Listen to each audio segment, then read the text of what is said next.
Good morning, good afternoon, and good evening, wherever you might be joining from. I am HR Funk, and welcome to HR's Firing Line, which is what I've decided to call the live stream from now on. And what I'm going to do to help distinguish it is just put a date along next to the title of the live stream, just like I have up there today, showing that today's show is on the 7th of October.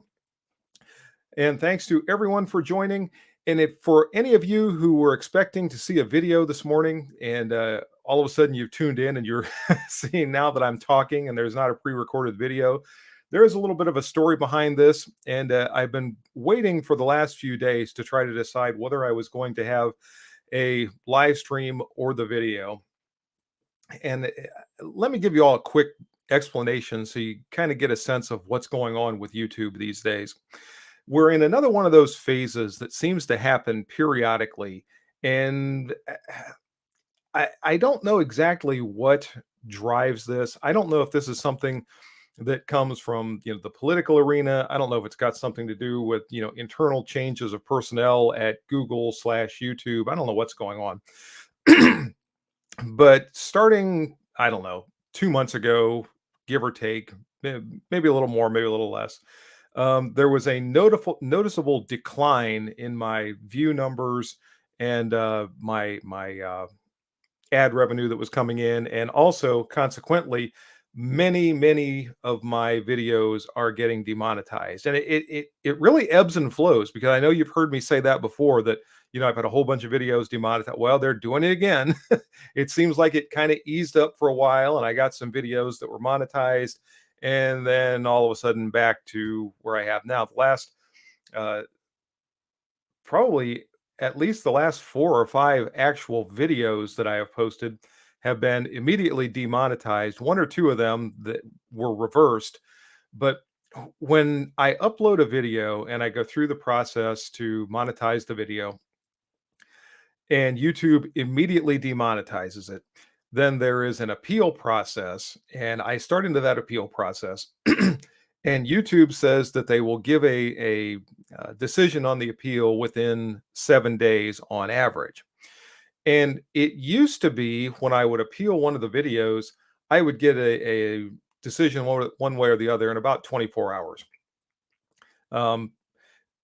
Now, all of a sudden, when I'm uploading the video and they immediately get demonetized, and by the way, none of you see this when I upload the video because it doesn't go live at that time. It's unlisted until we get all through this check and appeal and all that nonsense.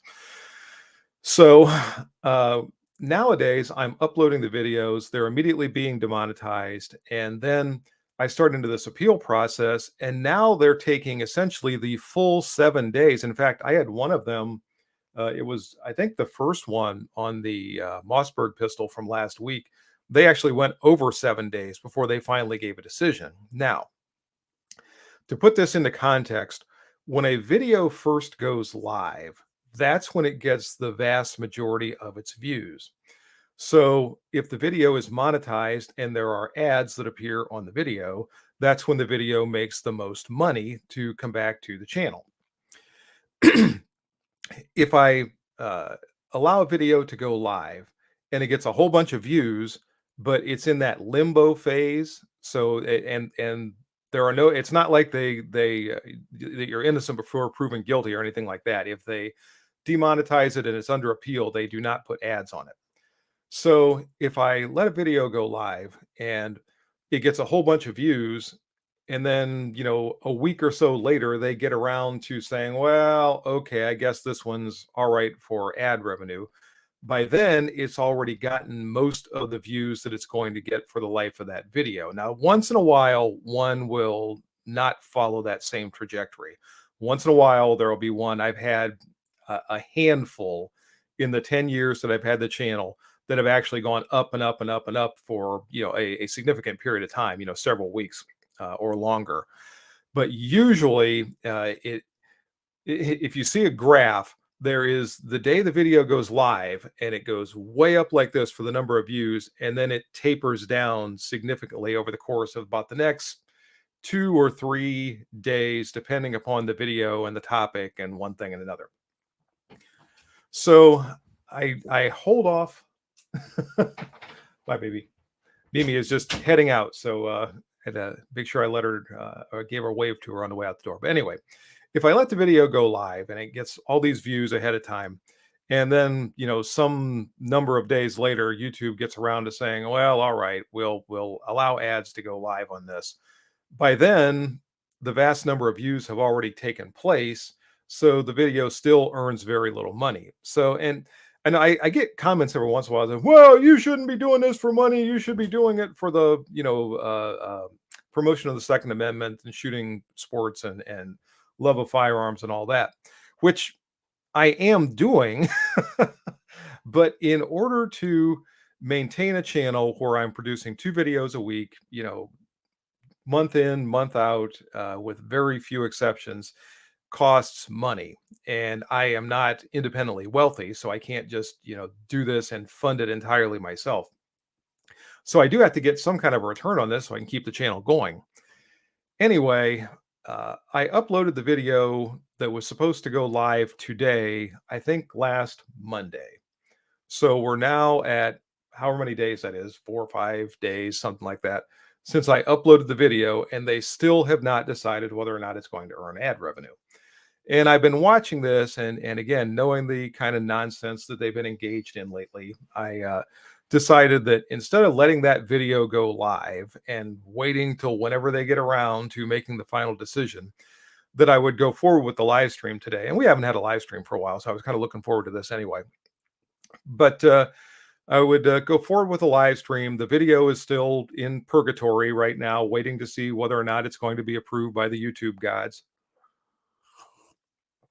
for monetization. It's probably going to end up being next Wednesday's video, but we'll see what happens between now and then.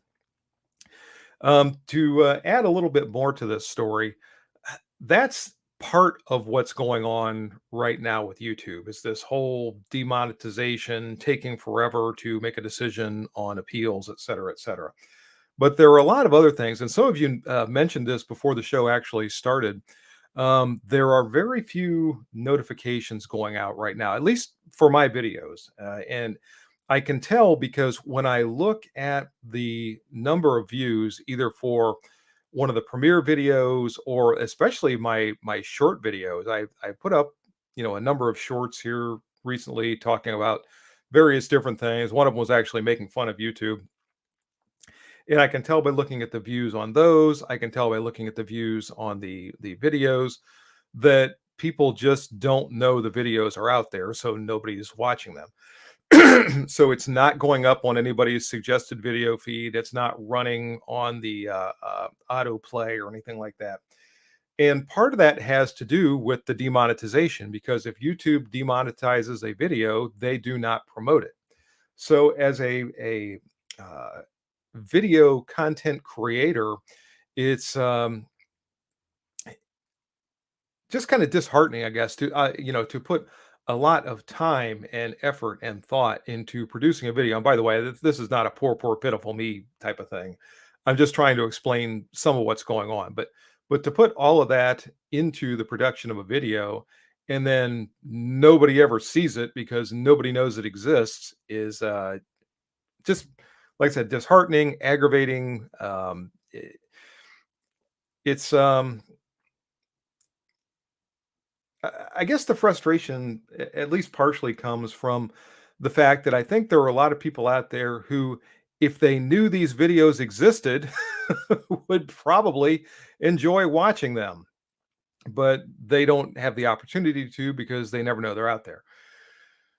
Which brings me to if you're not seeing a notification or anything in your video feed or suggested videos or whatever else, um, from my channel at least once, and normally twice a week, but at least once a week, check my channel because in all likelihood, there is a video or two or more that have been posted that you just never got a notification of, you never saw in your video feed or anything like that. So the videos are there, you're just not getting the notification. And if you know anyone else that follows the channel, let them know that as well. I haven't stopped making videos. I've had people that have commented before on videos too that I haven't heard from for quite some time, and I'll post a video, and all of a sudden they'll make a comment, "Wow, I didn't know you were still doing this. I haven't seen any of your videos for ever." When I've been making 2 videos a week, almost every week for years now, and people will go for a long, long period of time and not know that I posted a video because they never get a notification. Now for the good news. Um, for those of you who are channel members, and you make the monthly contribution to the channel, that's unaffected by YouTube shenanigans, and that's why I so appreciate those of you that do that. Yeah, YouTube takes their cut, but at least when with the ebb and flow of views and all that kind of crap, it doesn't impact that part of my revenue stream. Same thing with the super thanks, either on a live stream like this or in the videos themselves. You can do the thing now where you can like make a one-time contribution on the video. That's not impacted by all the views, other than if somebody doesn't know the video exists, they can't obviously on the video make a contribution. But that's what appreciate or why I so appreciate those of you who take the time and make the effort to do that, because it comes to me or to the channel at least, regardless of what happens with YouTube and all their shenanigans. So I've been rambling for a while and completely ignoring the chat feed over here. I'm going to back up a little bit and see if I missed anything. And as usual, if I miss your comment, it's just because this thing is running while I'm talking, and I can't talk and read and try to keep up with everything all at once. I don't have a call screener or a chat screener that can pick things out for me. As usual, I'm a one-man show. But if I miss your comment, feel free to repost it. As usual, if anyone wants to join as a guest, send me an email. And you know what? I forgot to open up my email program, so I hope nobody's done this yet.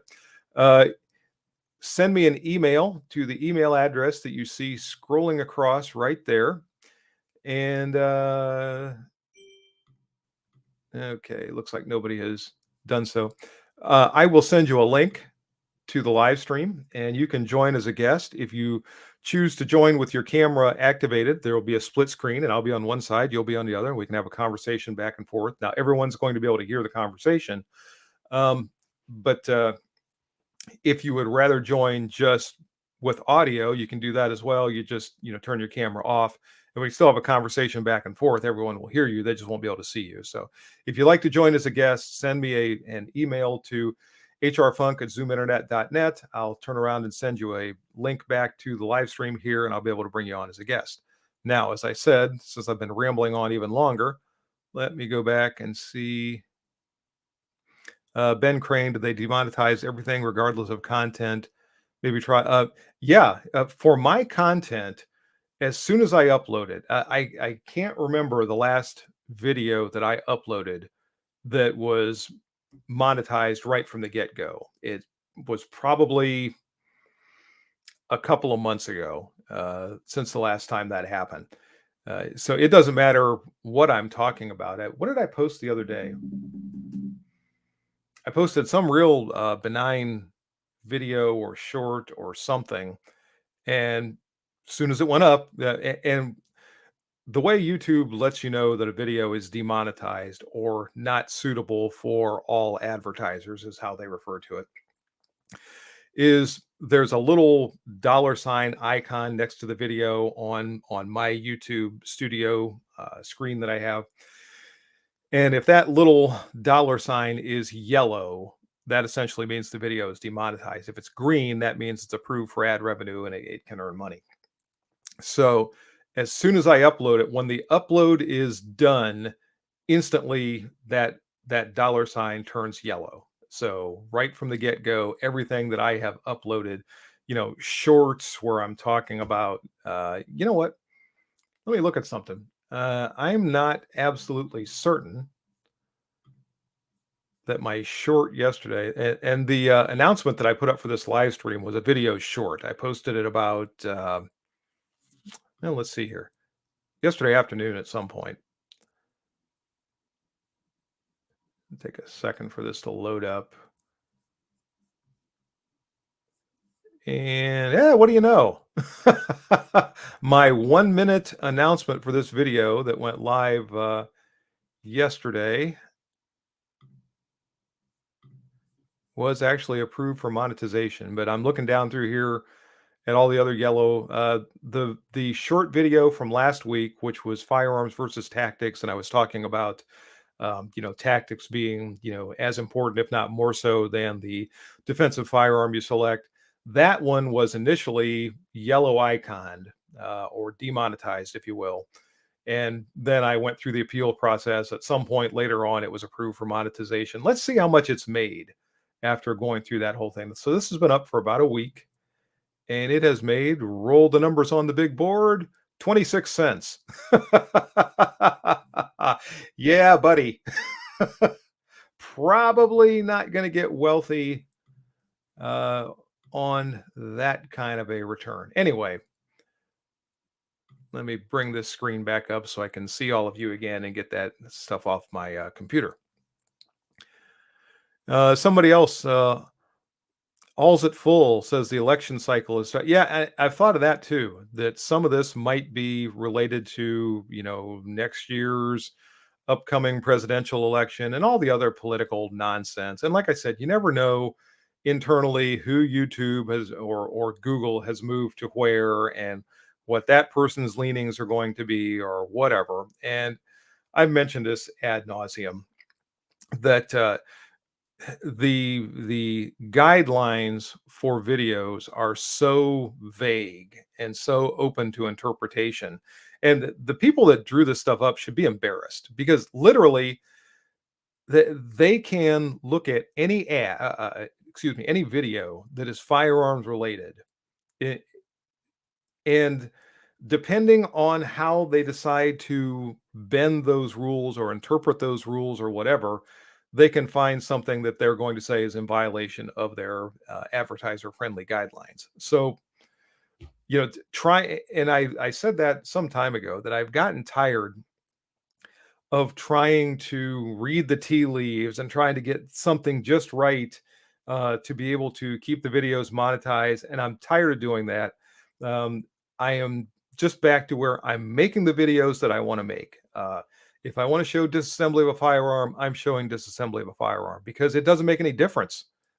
I've tried taking that stuff out. I've tried changing things around. I've tried including various things and deleting various things. And and none of it makes any difference. So I'm just going to make the videos that I want to make. And that's all there is to it. So you may have noticed that some in some of the more recent videos that, some of the stuff that I was not doing for a while, I'm doing again. In fact, the video that was going to go live today is going to have a significant amount of firearms disassembly and maintenance and one thing and another discussion. And according to the YouTube guidelines, disassembly of a firearm for maintenance is acceptable, but they still demonetize that. Now, and here's the thing, they talk about you can't demonstrate modification. Okay, what is a modification? Basically, if I take a firearm that is in a certain condition and I alter that condition at all, if I have a slide on a semi-automatic handgun and I remove the slide from the semi-automatic handgun, I have altered that handgun from the condition that it was in at the beginning of the video. So that's how ridiculous it is to try to and people talk about can't show mounting a scope. Putting a scope on a bolt action hunting rifle. That in their estimation would be a modification of that hunting rifle, uh, which is ridiculous, of course. But that's the kind of nonsense that you put up with. But anyway, I'm rambling again. I'm still ignoring your comments. I'm sorry. Let me go back over here, and I'm skipping over a bunch of these. So if I missed your comment, I apologize. Henry Schmidt says, "Face it, evil is in control. Um, Google/YouTube is the propaganda arm of the machine." Yeah, yeah. And when you sign on to YouTube and you see that, big, suggested videos all over there, what percentage of that is, news feeds of this or that or the other thing? And I think a lot of those entities, news outlets or what have you, are paying money to Google to have that content put in front of everyone to try to get them to watch it. So that kind of stuff is going on as well. Wyoming Gun Project says YouTube is trying to discourage creators they don't like to just give up. Yeah, I think you're absolutely right. Greg Skabinski says that's the way today on YouTube. Every other self-defense tool shows are in this boat until we the people take back the country. The thing is, we the people would have to somehow take back Google unless Elon Musk buys it. I don't know that I see that happening. Uh, okay, that's KD Cowboy talking to Elaine's Domain. Brad Dunbar, I enjoy your videos. Thank you, Brad. I appreciate that.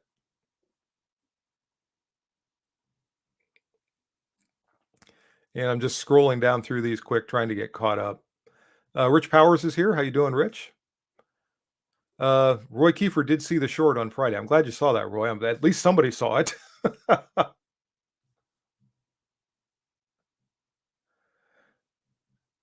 And a lot of people saying good morning. Good morning to all of you.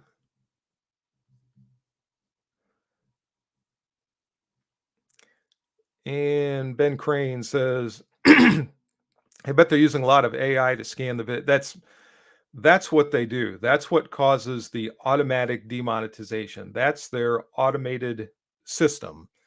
Um, and it supposedly cues in on certain. I think just basically anything that is firearms related, that system automatically demonetizes, unless maybe they have certain creators out there that they have made an exception for in their automated system. So with those, maybe that doesn't happen. I don't know. I can't speak for any creator other than myself, but it's definitely their automated system to begin with. Now, when it goes through the appeal, ostensibly, a subject matter expert in that topic reviews the video to see whether or not it meets the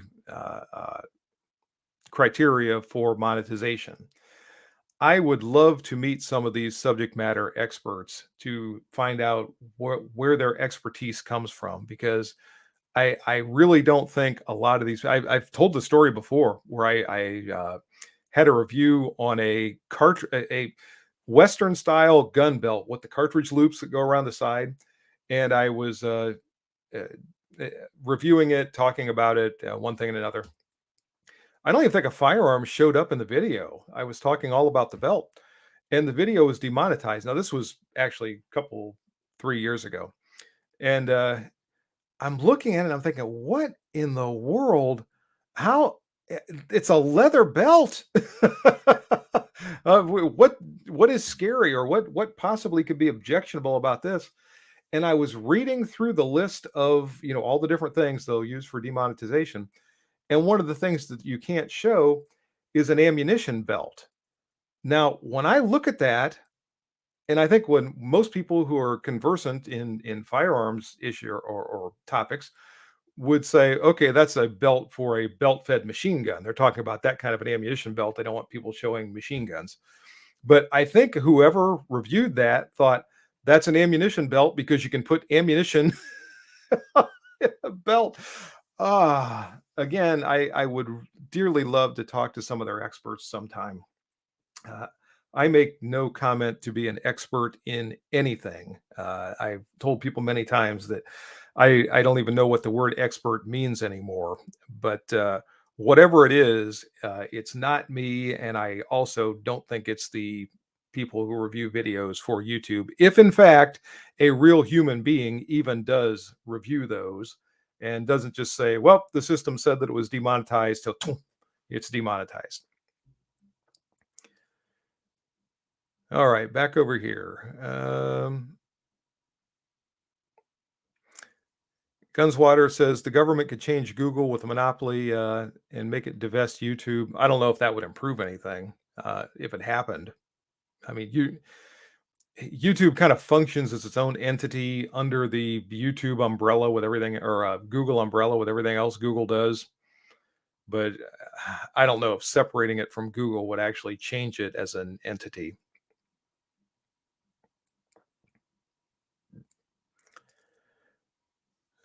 Uh, what's that say? Greg Sabinski, Elon could buy Google. He's a strange kind of, yeah, he is kind of different. Seems like an all right guy. He's got quite a story as far as, immigrating to the United States and, amassing the amount of wealth that he has and everything else, and doing everything from, space exploration to building cars to buying what's now X, I guess.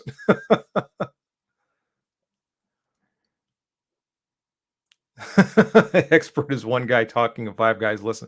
Yeah, the definition I always heard is it's the guy who comes from at least 20 miles away to tell the people in your agency the same thing that you've been telling them all along. That's an expert.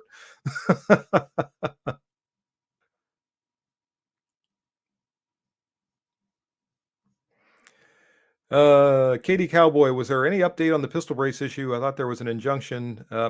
I saw something yesterday. The judge down in Texas basically came back and I don't want to say, I'm going to do a poor job of explaining this, but he basically reiterated the injunction that he had put in place some time ago. It had an expiration date, and he now has extended that, I think, indefinitely into the future. So I don't think it's really put an end to it yet, but it's, you know, still, people that are in, I want to say it's the Firearms Coalition, they were included in that decision. And whatever I saw, the expectation was that was going to be expanded to include, all the other pro firearms organizations that are part of those lawsuits, and the people that are members of those. But keep an eye on that yourself. Since I went ahead and SBR'd the only quote unquote AR pistol I had, I'm not watching it nearly as closely as I did before.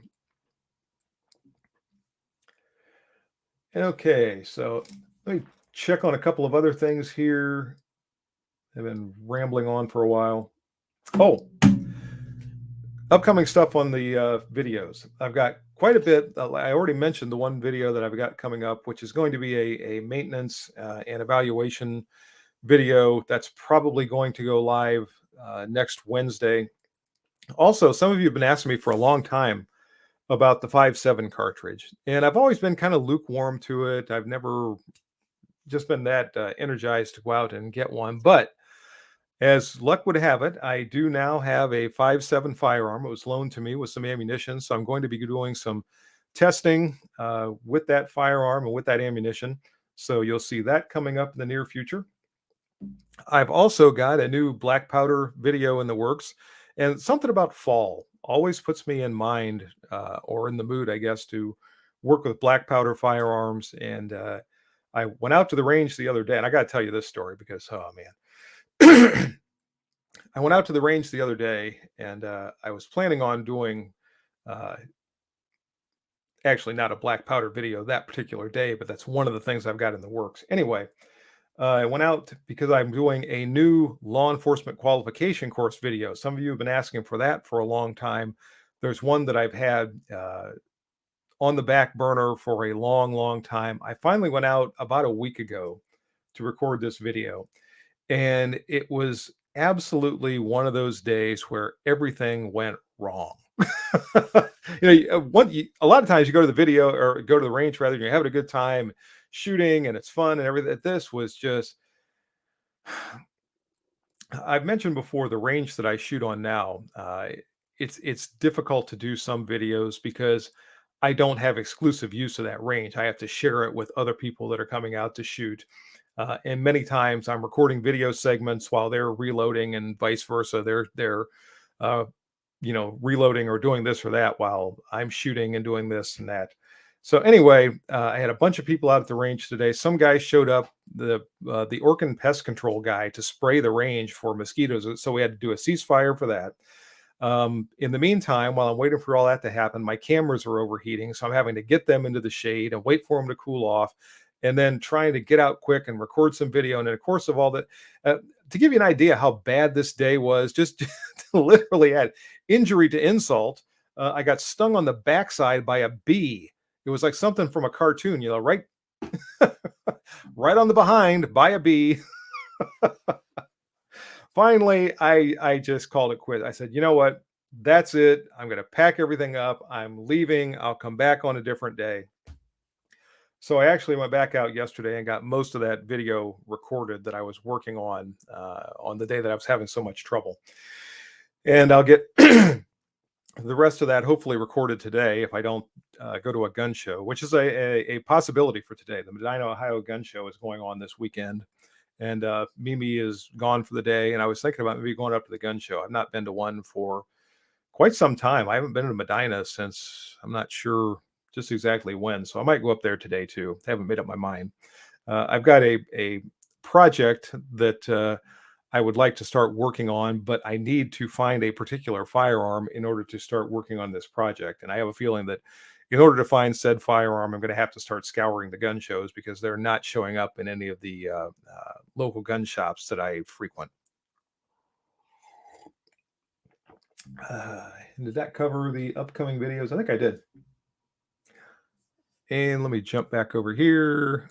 A lot of talk about Elon Musk. Roy Kiefer, okay, firearms question. Revolvers are adequate for 99% of lawful citizen defensive scenarios. I would agree with that. The vast number of armed citizen scenarios are going to be close range, quick, and probably not exceed the ammunition limitations of your average revolver. By average, I mean average 6-shot revolver. Everybody, and I've talked about this a lot, from video games to movies to, military engagements to whatever. People have this idea, zombie movies, that they're going to be in these long, outrageous, firefights, shootouts, whatever, the John Wick type things with, hundreds of bad guys that you're fending off and all of that. And typically when we see videos of actual encounters, as soon as firearms are produced, and especially as soon as one discharges, all of a sudden everybody starts to scatter, and it's typically over very, very quickly. And for the armed citizen, that gives them an opportunity to extract themselves from that situation. So I would agree with you, Roy. Most of the time, in most armed citizen encounters, a revolver would be adequate. All's at full. I'm hoping to see a Gersan mini high power. So am I. I am working on that. I saw those originally at the NRA annual meeting back in April. I have been in contact with EAA. I'm trying to get one of those. So keep your fingers crossed and we'll see if one shows up. Katie Cowboy, you need to buy a private range with all that. You know what?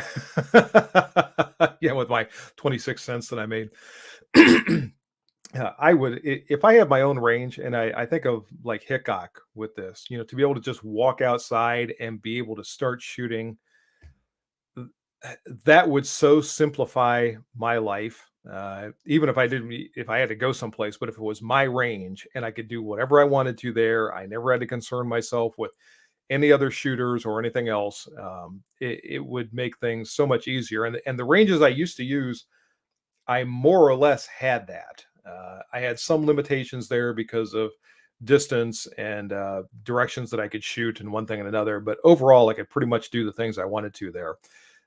With the ranges that I use now, I don't have that luxury anymore, which is why, to some degree, the content has changed. That's why you've not seen many more of the qualification videos. I haven't jumped into the rifle qualification series or anything like that.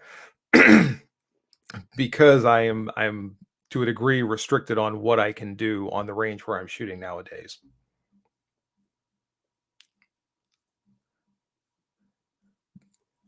And Tony York is here. Hi, Tony. If HR moves, you should buy enough land for rent. Yeah, I believe me. It, my family's farm is about 40 miles from here, maybe 45. If I was closer to there, I could basically make myself a little range, back out in the field somewhere and have a lot more liberty as far as what I could do. But the problem is with where I am now, I would have, a 40 plus minute drive just to get there, and then I got to set everything up, record everything, then come all the way back to where I live in order to edit the video and put everything together, and it gets to be a hassle. The nice thing about the range that I'm using now is it is 5 or 6 minutes from my house. So, I can run over there, I can try to get something done quick, I can get back here, I can get editing done. So it makes it very convenient that way, but, it does have its limitations as far as the things that I can do there.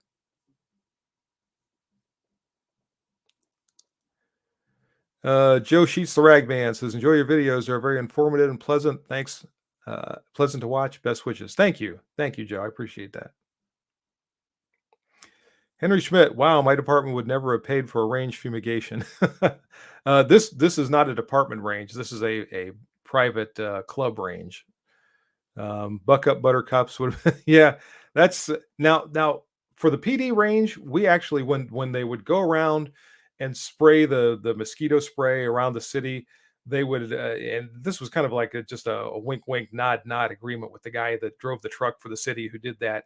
He would go back and spray the range quick. It was took him like I don't know, probably 2 minutes to do that. But we did have that there, so that was kind of nice. Dewan, good morning to you. Katie Cowboy, Shield Plus versus Hellcat Pro. Um, I find the trigger heavy on the Hellcat, and the grip is kind of blocky, and wedges on the Hellcat. HR knows I like blocky, ugly fire. um, between those two, and this is the thing, and I think I'm suffering from a little bit of plastic pistol fatigue here lately because I've been reviewing so many of them. The differences between most of these handguns is very, very minimal. They're all polymer frames, striker fired, usually 9 millimeters with a capacity somewhere between these days, somewhere between about 11 and 15. So you got a number, about four, odd rounds at max difference between the highest capacity and the lowest capacity. They all weigh somewhere between 21 and about 25 ounces. The triggers all feel about the same, with the exception of the FN E-Flex, Reflex, whatever that thing's called. And that one, I didn't care for the trigger on that thing. I've read comments from a lot of people that really, really like them. And here's the thing, and I've debated making a video or a short video or maybe a handgunning 101 video or something like that on this topic. And I heard, um, uh, shoot,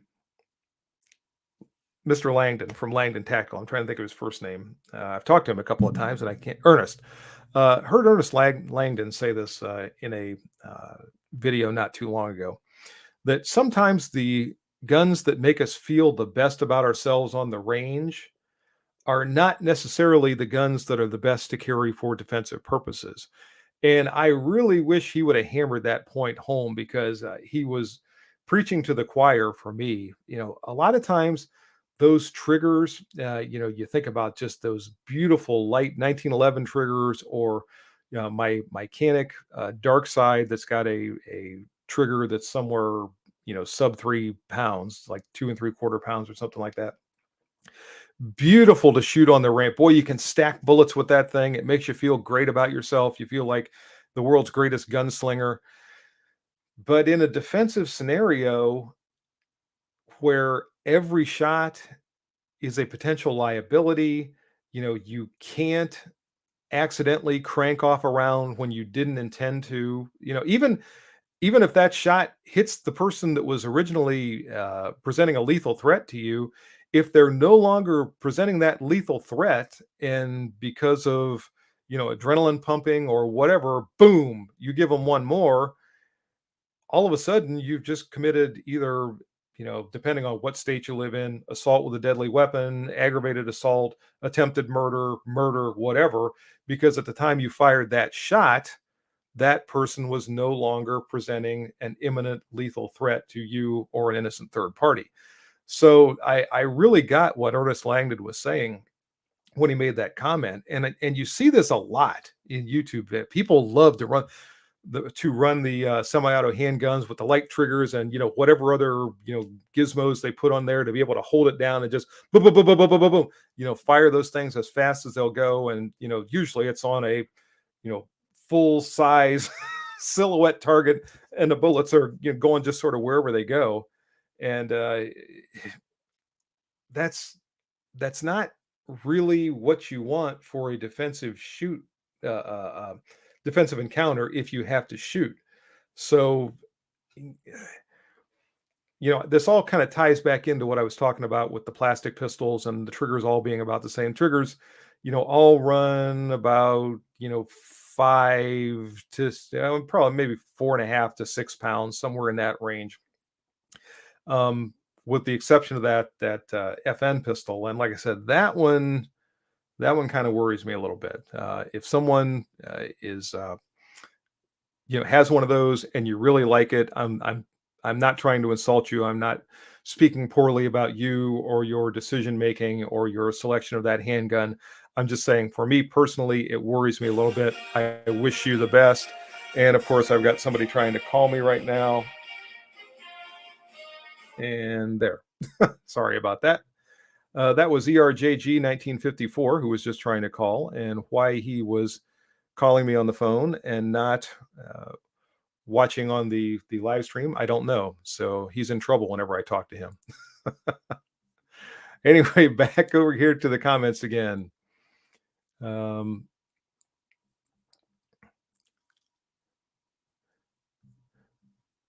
Ben Crane says Shield Plus triggers are very inconsistent. I didn't know that. Had not heard that. Savage Lee still rocking my latest 1911. Oh, by the way, I got a message this morning, and I have not had a chance to read the article yet, but apparently the Marine Corps has finally retired the last of their 1911 pistols, because the article was titled, after 100 years of service, USMC finally retires 1911. So if that is an accurate headline, then it looks like finally, at long last, after all this time, the 1911 pistol has been retired from the Marine Corps. So I will drink a beer this evening and shed a tear for the passing of the 1911 from Marine Corps service.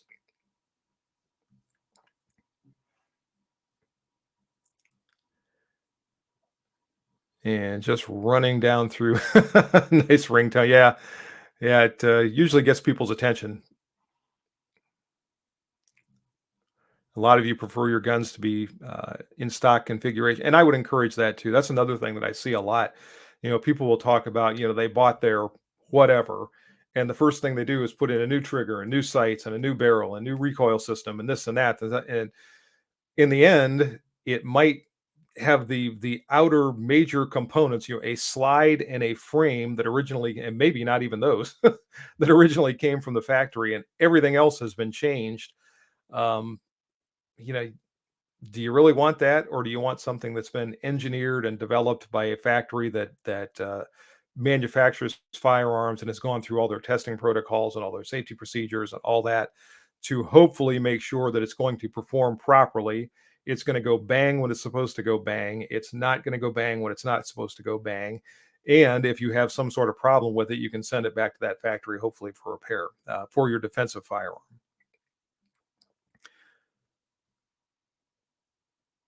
Roy Kiefer says Langdon was absolutely correct. I agree. Only hits count in civilian rapid fire causes many severe risks. I agree. Mr. Goldenrod, some YouTube channels perform a disservice to novice gun owners by glorifying light trigger pulls and high capacity. And I try to be careful of that because I like a good trigger just like everybody else likes a good trigger. And just like the Mossberg pistol that I had last week, it did not have the greatest trigger in the world. I talked about it being kind of mushy, but then again, for a self-defense pistol, that's not necessarily a bad thing. So I try to moderate that somewhat when I'm conducting a handgun review or what have you. That was also something I had to be careful of back when I was selecting firearms for the police department or making recommendations of firearms for police departments. When you're looking at arming an organization, I think I might have produced a video on this at some point in the past. You really cannot think of what you personally like or want or prefer or whatever. And I see this every once in a while with some police departments out there or some large agencies where they'll make a handgun selection, and I think, really? I mean, I could see maybe one or two or a handful of the top shooters in that department really being able to take full advantage of that firearm and its capabilities. But the average officer, you're going to have an entire department carry that firearm or use that firearm. That may and who was it? Somebody recently picked the staccato or something like that for a department issue firearm. And again, for the top shooters in that department, fantastic. I mean, they're probably going to shoot lights out with that thing. But for the other 90 something percent of the department that doesn't shoot all that often and doesn't really care if they're carrying a staccato in their holster or a potato in their holster, you want those guys carrying that firearm with that super light trigger and they have to manipulate the safety and all that. That seems like a good idea. Um, and when I was, selecting department firearms, I had to be very mindful of that. It's not the firearm I like the best. It's going to be the best one for the entire agency that's hopefully going to serve everyone equally well, regardless of their amount of firearms knowledge, their interest in firearms or what have you, which is part of the reason the Glock pistols have become so popular over the years because they're really a lowest common denominator firearm. Anyway, back over here. Vegas AB, always carry hammer fired. Striker is more of a range. Yeah. And I know a lot of people prefer hammer fired firearms. I can go either way. Maybe I should think of a different choice of words. I like both striker fired and hammer fired, so it doesn't matter to me too much one way or the other. Jeff Johnson, my carry is always stock. Don't want issues if I were to have to use it, and that's a good way of looking at things. Roy Kiefer, I'll wager a lot of the weapons battalion at Quantico has many dozens of, I think that's supposed to be 1911 A1s. I hope 1811 A1s might refer to a War of 1812 era musket or something like that, Roy.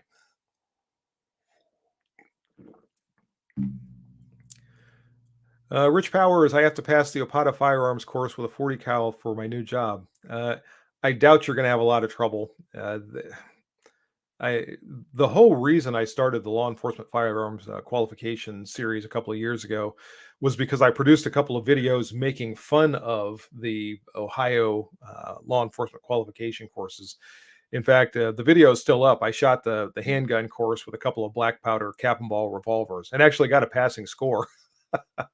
So I don't think you're going to have to worry too much about that course, Rich.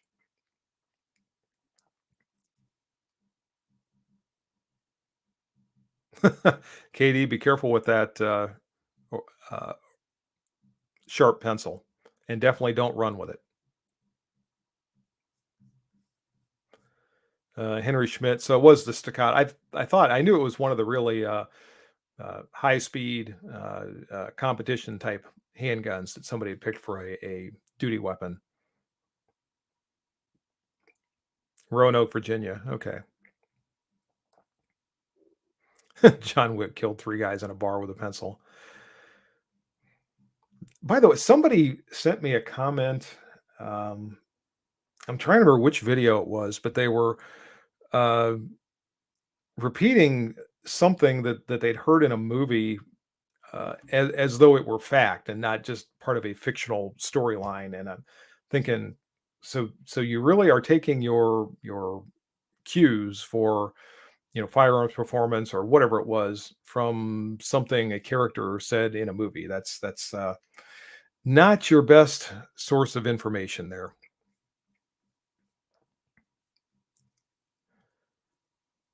Rookie Spartan, you should just given your officers revolvers and said, "Don't miss." When I first started in the department, about half the officers were still carrying revolvers. They had Smith and Wesson Model 65s, and truthfully, I wish I'd gotten one of those things. I'd like to have a 65, but I don't have one. Rabbi is clapping, but I'm not sure why. I probably don't want to know why.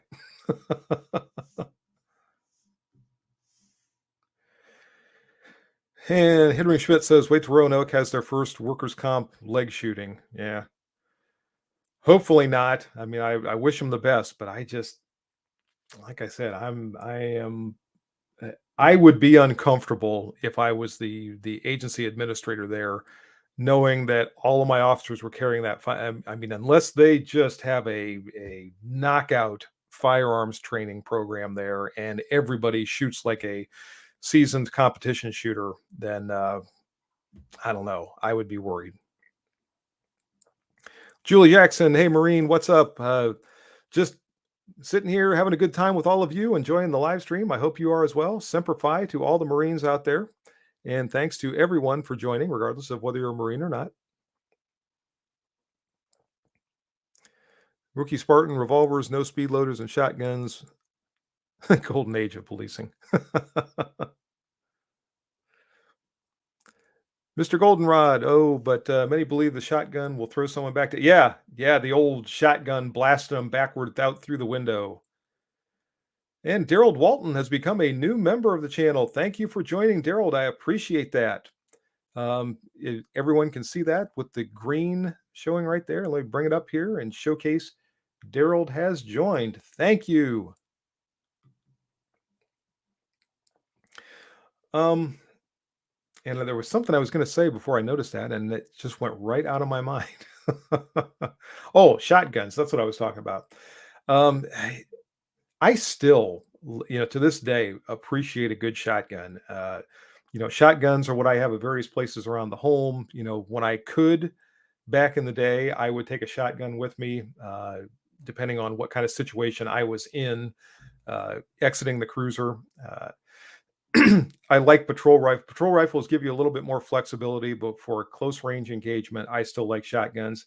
And the story I always tell about shotguns is I have pointed handguns at people before and told them to do something, turn around, get down on the ground, whatever, and had them stand there and run their mouth and just be belligerent and obnoxious and everything else. I have never pointed a shotgun at someone and told them to do something and not had them do it very, very quickly. There's just something about a shotgun that gains compliance, and I always appreciated that aspect of them, as well as their effectiveness if I actually did have to engage. Tony York, love to watch the old 1915-ish trading videos. Uh, there's something kind of charming about those. I don't know if you guys saw the one. It was on YouTube a while back. I have no idea if it's still there. I think it was the LA County Sheriff's Department from back in like the 1950s. It was a color video, as I recall.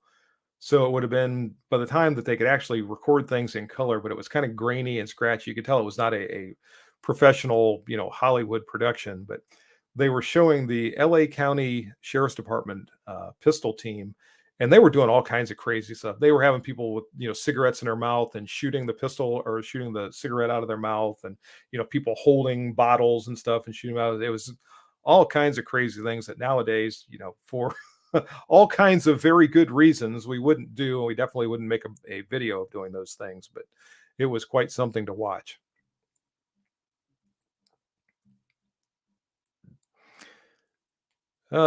Keith Kent, have you ever carried a 1911 as a duty pistol? Yes. When I was in the Marine Corps, I carried one almost every day. um, as a civilian police officer, I carried 1911s at different times. When I was chief of police, every once in a while the mood would strike me, and especially if I wasn't wearing a uniform that day. If I was wearing a uniform, I had my duty gear and I had my Smith and Wesson M&P that I carried at the time.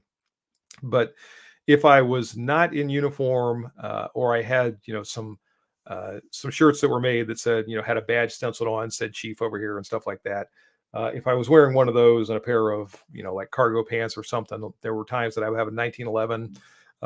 Every once in a while, I'd carry a wheel gun. I had my 3-inch model 66 one time, which stainless steel revolver. I have some nice grips on it, and I was walking through the local school. I might have told this story before, but some of the little kids, the like third and fourth graders, and they would see my school resource officer in there all the time, walking around in uniform, semi-auto, this and that, and not even blink.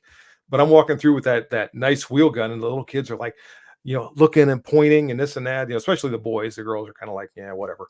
But they never saw a wheel gun. I think they probably associated it with like cowboys on TV or whatever. But it was just kind of funny to notice the difference in the reaction of children.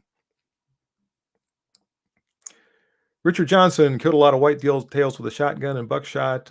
Not one of them fell with the first shot, much less went flying backwards. I have never shot a deer with buckshot. In Ohio, for a long time, we were restricted to shotgun only, and we would use rifled slugs during those years. And I've shot deer with rifled slugs, and slugs do a tremendous amount of damage. Usually, a good hit with a slug results in a deer not going very far, if at all.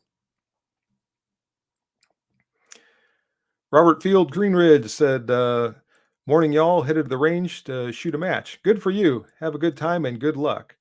Got a 3-inch model 65, and that's what I'd like to have, is a 3-inch. So you got the one that I would like to have. What I'd really like to have is a 3-inch model 19, like the FBI had back in the 1980s. That would be just extremely cool. And I think I saw one of those once at a gun show. It seems like the people that have the 3-inch model 19s or model 13s rather are holding on to those forever, because you just never see them.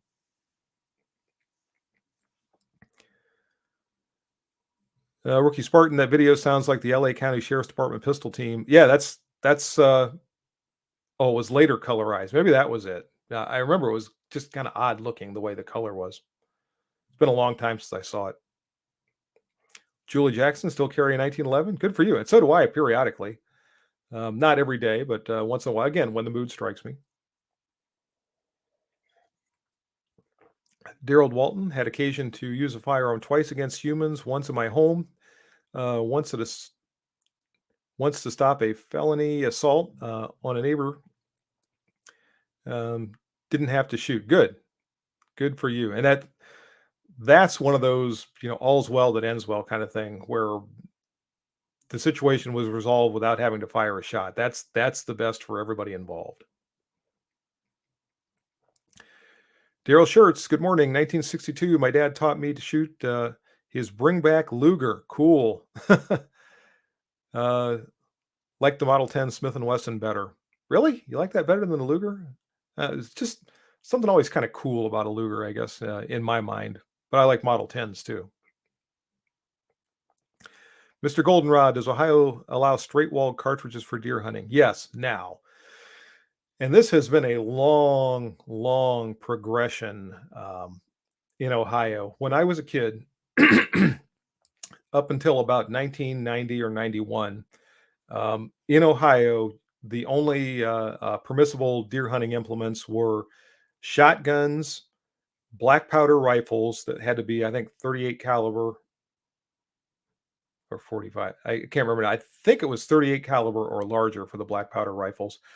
And bows and arrows, either, long bows, compound bows, or crossbows. That was it. Then circa 1990, the law changed and we were allowed for the first time to use handguns.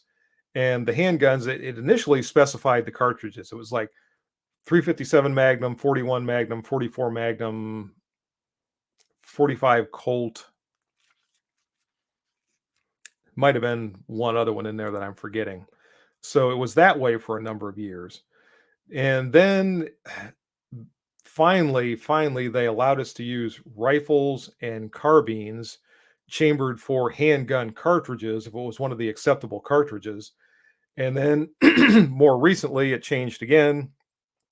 So now it can be rifles and carbines as long as they use a straight wall case. You can't have anything with a bottleneck, which annoys me because I would love to be able to use my Marlin 336 chambered for the 35 Remington, but since that's a very slight bottleneck, I can't use it. Um, but we're to that point now. I wish finally, after all these years, they would allow some bottleneck cartridges, 30-30, 35 Remington, some of the older cartridges, normally most of the time when we're hunting, and those of you that are hunters in this area know, we're in a stand and shooting down into the ground, within a very short distance from the stand. Everybody always worries about the person who's at the bottom of the hill and they see a deer at the top of the hill and they've got, a 300 Magnum or something like that, and they're shooting at a trajectory like this and miss. And the thing goes forever and then lands, of course, in the middle of a schoolyard or, in somebody's kitchen or something like that. And I get the concern, but for crying out loud, so many of these cartridges, like I said, 30-30, 35 Remington, these are not that kind of a cartridge. Um, and that person that you're worried about is going to be taking that kind of a shot, with something else anyway. So I'm not sure how much we're enhancing our safety with those limitations. But in any case, currently we're still restricted to straight wall cartridges. So at least it brings in some of the things like, 444 Marlin, 4570, 3855, all the various straight walled handgun cartridges that are chambered in lever action carbines and one thing and another. Um, so we've progressed to that point so far. By the way, speaking of 30-30s, I was at a gun shop the other day and there was a box of 30-30 ammunition on the shelf, and that stuff was like 35 or $36 for just a plain old box of 20 cartridges. And I thought, what? Not all that long ago, I was looking at that ammunition for like half that price. And for the life of me, I can't. And it seemed like every box, regardless of the manufacturer, every box that I looked at was about that same price. And I thought, man, that is just ridiculous for that, that kind of a cartridge. It's nothing, it's not the new latest, greatest high intensity anything. It's just plain old 30-30. And I thought the price was kind of exorbitant.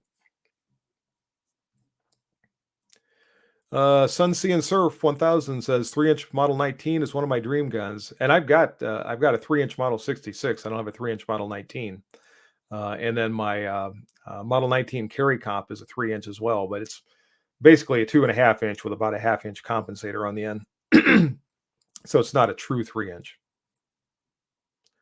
Henry Schmidt, HR, as you get older, do you think about the necessity of just having one type of pistol action? The older I get, the more I doubt my brain's ability, and I'm not much older than you.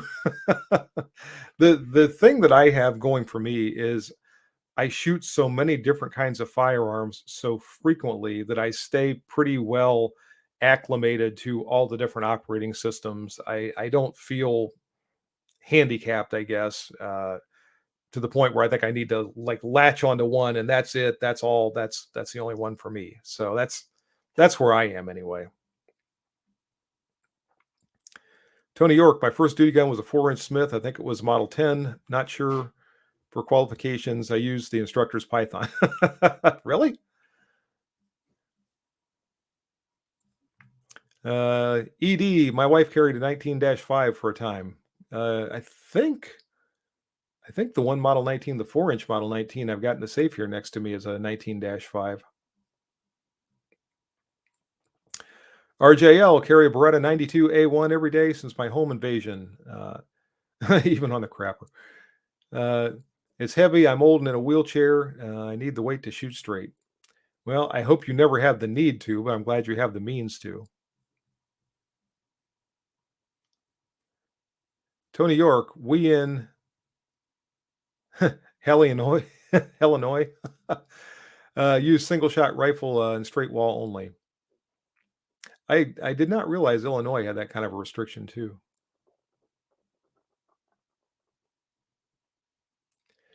Ben Crane, down here in the hills of Southern Ohio, we should be able to shoot anything for. I agree. I mean, there's nothing down there but trees and deer, and a person every 500 miles or so. So that would be ideal for a lot of different rifle cartridges. Russ Michael, I think the 360 Buckhammer is a straight wall. I think it is too, and so is the 350 Legend. And I think that's one of the reasons it came into being was to meet those requirements for states that have that straight wall case restriction. Roy Kiefer, I think it's supposed to say I'm a heretic, but a 3-inch barrel Ruger stainless GP 100 may be a viable option to Smith and Wessons. Yeah, nothing wrong with a good Ruger. I had a friend years ago. This was before the GP 100s, or at least before they were really prolific. And he had I'm trying to remember if it was a Speed 6 or a Security 6, but that was a pretty good revolver. And I think his was a 3-inch, if I remember correctly. Nice little wheel gun.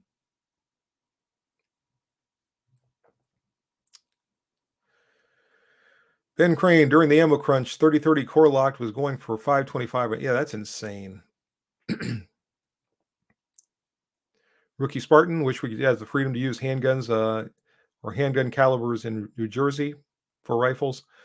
Um, I'm happy that you can at least own handguns in New Jersey and rifles, uh, but I have no idea what the hunting restrictions are there, so you have to excuse me for that.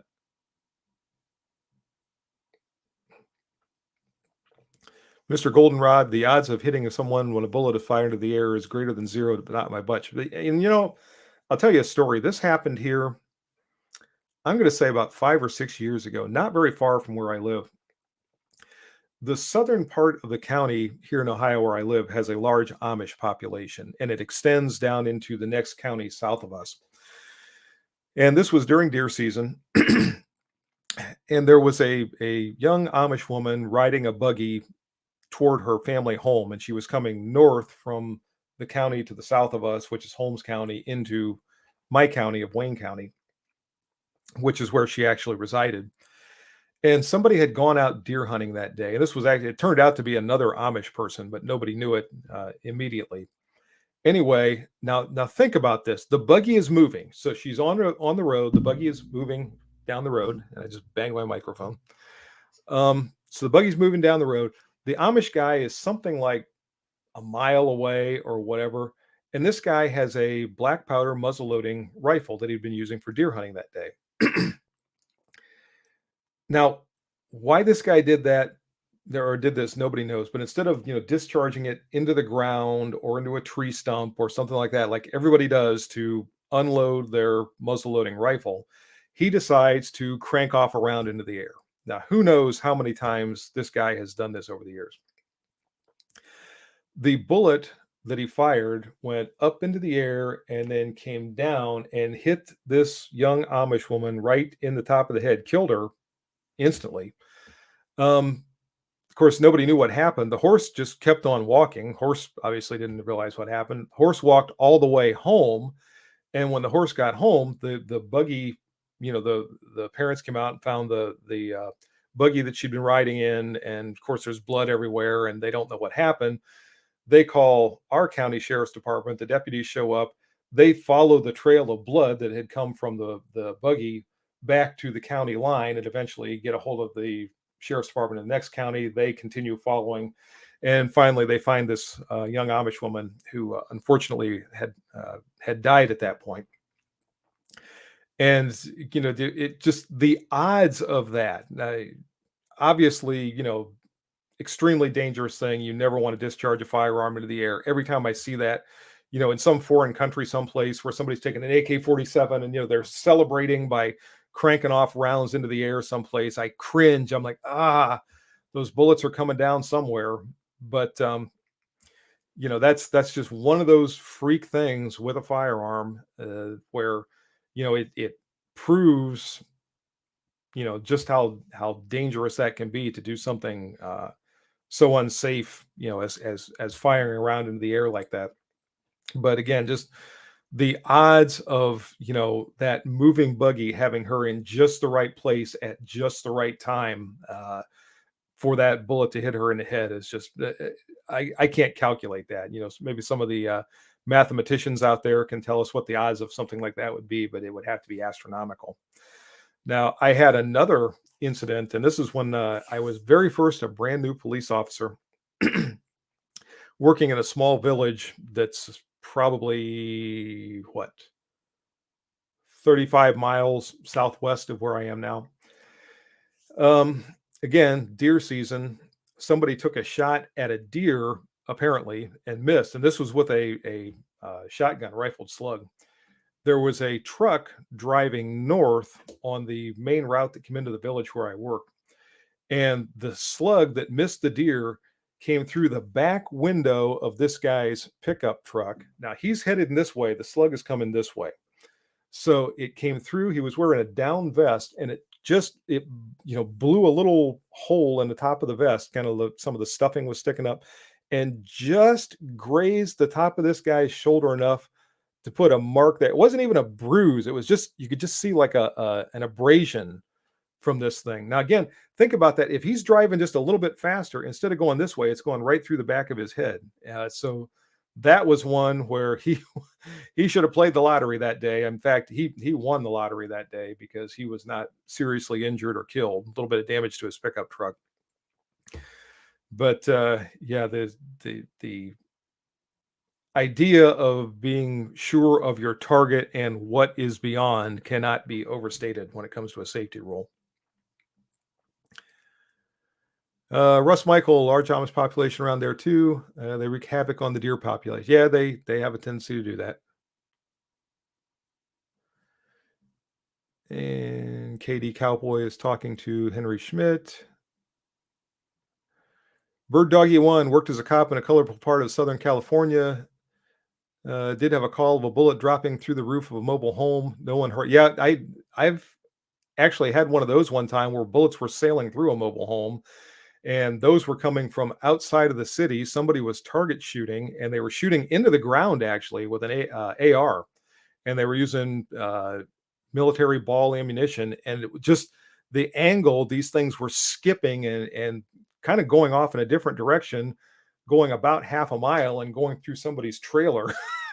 And we actually got out. I was the one that got there and told this guy to stop shooting. Your bullets are actually going over there, going through a trailer. He didn't believe me. He's like, "Well, that's way over there." I said, "Yeah, I know." And that's it. There was another officer over there who I was kind of glad I got the job that I did, because at least I wasn't going where the bullets were landing. But when I finally convinced that guy that was what was going on, he almost turned white. He had to sit down. He was like sick because he was afraid that he hurt somebody. Fortunately, no one was injured, but there were a couple of extra ventilation holes in one of the particular trailers not too far from where he lived. Tony York, we used to have that stupid shit on New Year's Eve. Yeah, I still, on New Year's Eve, it seems like every year I'll hear somebody crank off a shotgun. Well, I assume a shotgun or two outside somewhere. Um, that always worries me. Ben Cranes, see plenty of 308 and 30-06 to, I'll sell plenty of 308 and 30-06 to the Amish in West Virginia, heading out for deer season.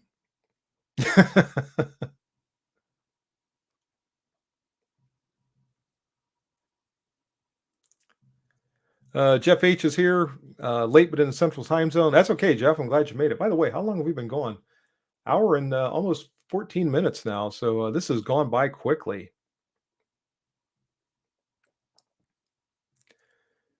Julie Jackson, never met an Amish person, but has seen a lot of them in Pennsylvania. I've known quite a few over the years. In fact, there's an Amish gentleman that runs a gun shop. I don't know, probably 7 or 8 miles south of where I am right now. Bought quite a few firearms down there over the years. Nice guy. Good people, generally speaking. I'm like anybody else. I mean, they have their beliefs, but decent people.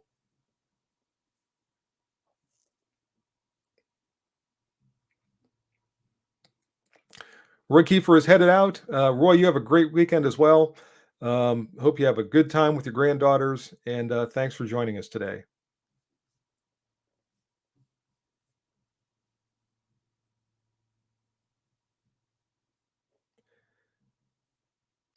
And just zipping down through the comments again here.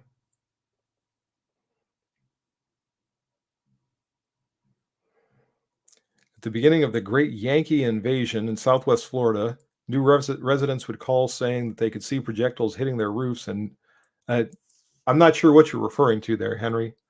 I'm not sure what the Great Yankee Invasion is, and what the reference is to the projectiles hitting their roofs.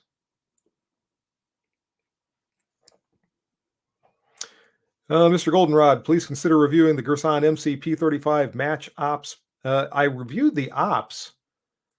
It's probably been close to a year ago, but I've got a video up on that one. I have not reviewed the match, but I'm trying to get. I mentioned this earlier in the show. I'm trying to get one of the compact MCP-35s. So keep your fingers crossed for that one. James Wilkinson, you're welcome. Yeah, some of these stories just come to me. Somebody will say something and it triggers a memory, and you know, I'll cough up one of these stories periodically.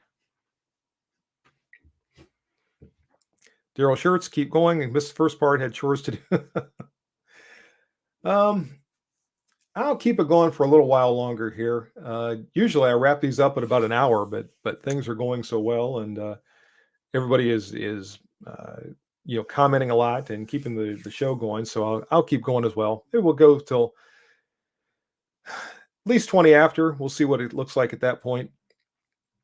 I am thinking of, and this is something I meant to show out or throw out earlier in the show, thinking about maybe doing an HR Funk Day at House of Pain Munitions. And I have not bounced this off of them yet, so I might say something to them about it. And they might say, no, go fly a kite. We're not going to do that here. But we've talked for a long time about, trying to come up with an event and get everybody together and whatever. And I thought that might be a fun place. Um, where if I can, come up with a date, maybe sometime in early November before we really get hot and heavy into the holiday season, um, of trying to put it together something there, maybe on a Saturday, and try to get there, 9 o'clock in the morning and hang out all day, and people could stop in and say hi and uh, be able to talk a little bit and things like that. But I thought I would throw that out. Uh, their new location is in Hayesville, Ohio, which is in the middle of Ashland County, Ohio, um, about 50 or 60 miles north of Columbus, which is pretty much dead center in the state. So if we were to put something together like that,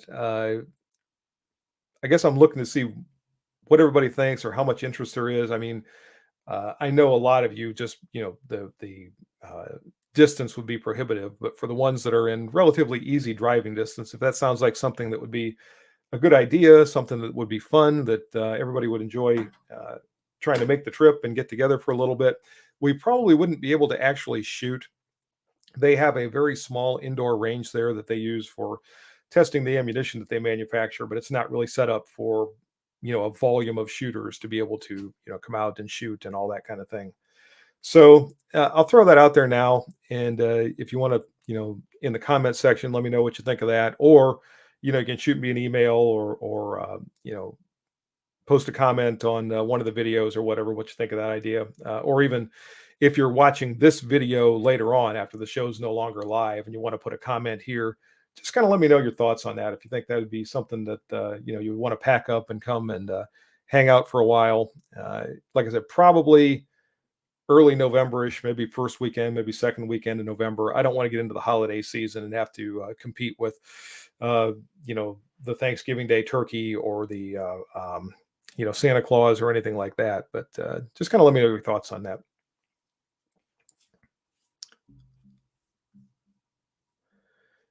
Ben Crane, speaking of stories, are we going to have that traditional Halloween? You know what? I was thinking about that. I was thinking I've got to do my Halloween special soon, or I'm going to run out of time. The only bad thing about the Halloween special, I love doing it. It's so much fun. Halloween is really one of my favorite holidays because it's all about fun. It's spooky stories, it's dressing up in costumes, it's passing out and eating candy.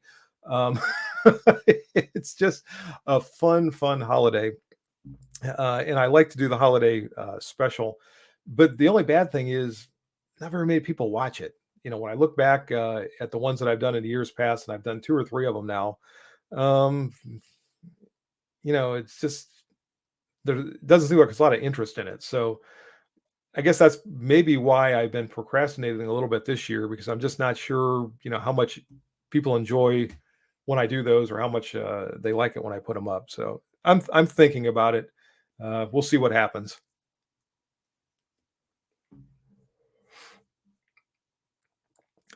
Jeff Stump, would you like to review a GeForce 25 12 gauge auto on an AR? That's a lot of letters and numbers to get in one sentence. On an AR platform 20-inch barrel. Um, sure, that'd be fun. I don't think I've ever shot an AR platform shotgun, so that'd be something new. Will, am I? Any more reports on lawsuits concerning the SIG 320? Not that I've heard of, but I really don't follow that closely. Julie Jackson, have you tried a Taurus G3 Tactical? No, I don't think I've tried any of the G3s. I've tried a G2C, and I think that's about the only Taurus recently autoloader that I've tried. Daryl Schurtz, saw your video on the TZOS. Couldn't find one. However, found an RIA. It's very good. It's first 45 ACP since my Army service. Good for you. I'm glad you found one you like. The Rock Islands are good firearms by all accounts. I don't have one in 45, but I've got one of their 10 millimeter 1911s, and that's always been a good pistol. Sun Sea and Surf 1000. Oh, okay. You're talking to Ben about the Halloween stories. Ben Crane, November 11th would be good. Wait a second. But how hungover will you be? Whatever do you mean, Ben?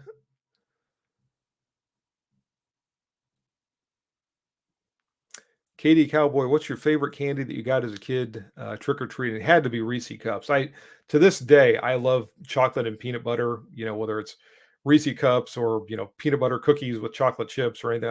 I love those two flavors together. So it had to be Reese cups. Probably followed closely by Butterfinger candy bars. Love those things. So big chocolate fiend. Big on peanut butter, which may be big in other ways as well.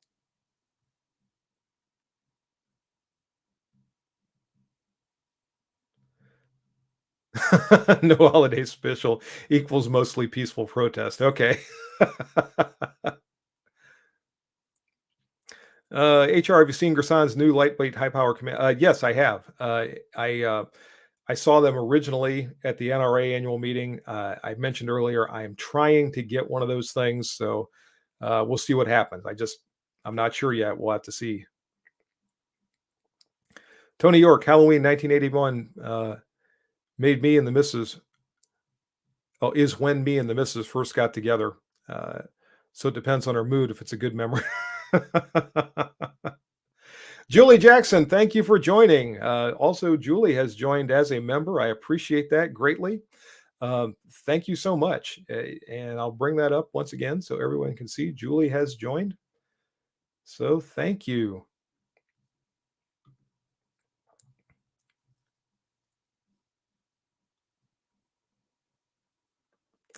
Fuzzy Reticle, love your content, always straightforward and honest. Thank you. Thank you very much. Jeff Tim, Tizos versus Gersan. Do you have both? As a matter of fact, I do. I have several Tizos and I have one Gersan. I would give the Tizos the advantage when it comes to particularly finish. Maybe not so much fit. It just seems like Tizos takes a little bit more time in their finish than Gersan does. I've also had one or two little issues with Gersans. The MC14T I had a while back. If you saw those videos, it's got some ammo sensitivity issues. Now, if you find ammo it likes, it runs well, but if not, then you have some issues there. Whereas the Tizage pistols just seem to run and run and run and run and run, and I don't run into a lot of trouble with those.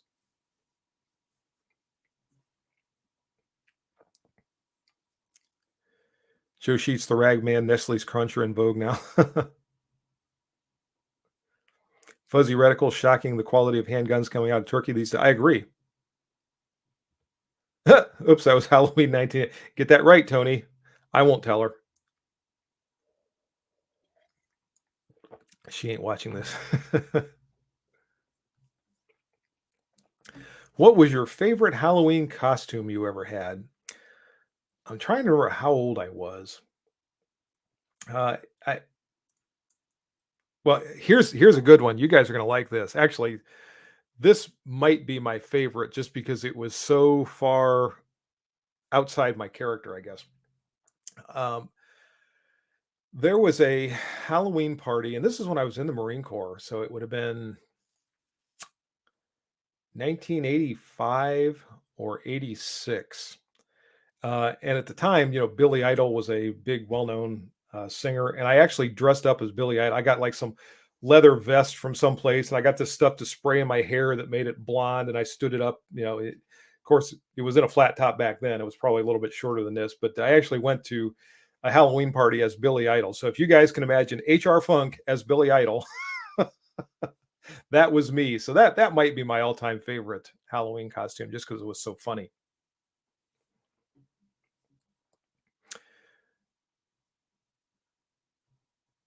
And let's see.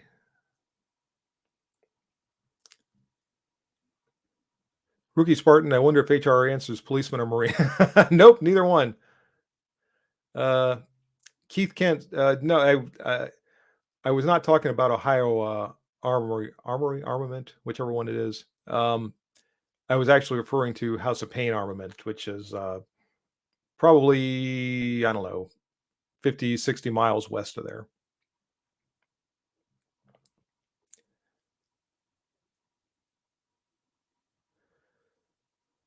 Fuzzy Reticle, Halloween's in Colorado have always mandated a backup plan for a winter coat. Yeah, that I've seen it snow on trick or treat night more than one time in Ohio.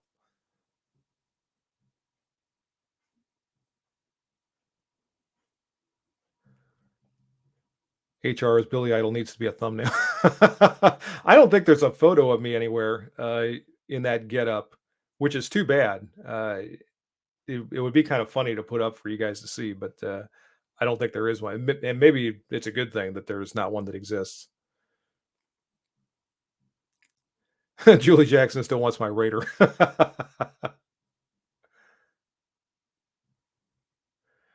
RJL met Billy Idol. That's cool. Was hanging around some Hell's Angels. Yeah, I feel kind of bad for him. He was it last year or the year before? I think it was 2 years ago. He was part of the pregame show for the Super Bowl, and they had him singing with a well-known female singer. She's the one that played Hannah Montana when she was a kid. I can't think of her name, but anyway, he came out to sing some of the songs that he'd done back in the '80s, and wow, he was looking rough, and his voice is not what it once was. In fact, wasn't he on a TV commercial here recently too? He showed up in something, but yeah, it's just you think back, what he was like back in the day when he was younger and really hip and really cool and all that, and it's just kind of unfortunate to see kind of how things progress sometimes.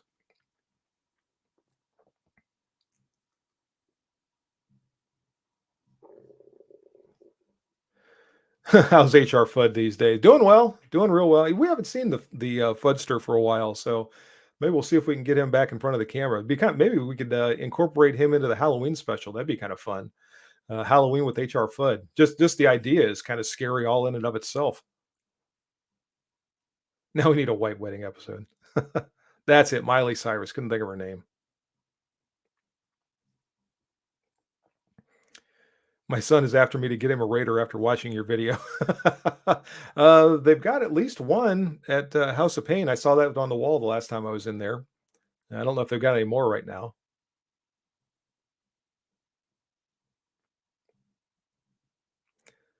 The world without cameras everywhere was nice.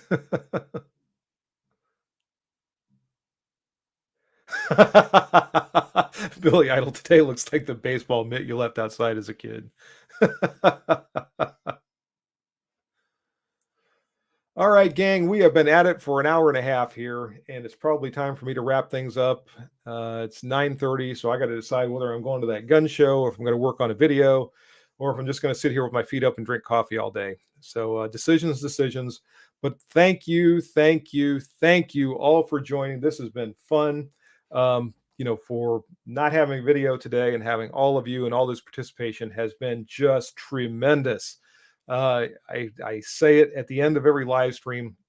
Uh, I so appreciate everyone watching the videos, joining in the live streams, commenting on the videos.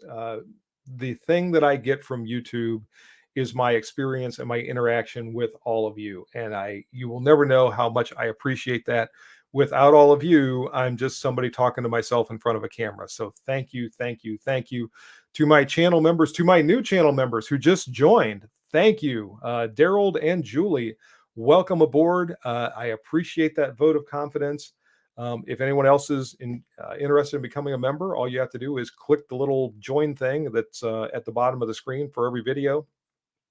And there are different things associated with that. I think the beginning channel membership, what is it, $2.99 a month? I think it's $2.99 a month, and then the more expensive one is $4.99 a month or something like that.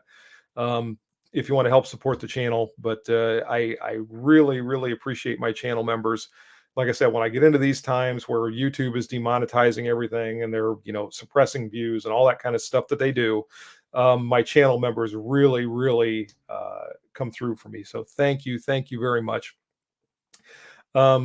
To all of you again, have a great weekend. I will see you coming soon. Next Wednesday's video will probably be the one that I was planning on showing you today. And I've got some other great things in the works. So I look forward to seeing you all in the future. Feel free on any of the videos to comment. You can send me an email to the email address going across right there. And until next time, ladies and gentlemen, thanks for watching and good shooting. Bye-bye.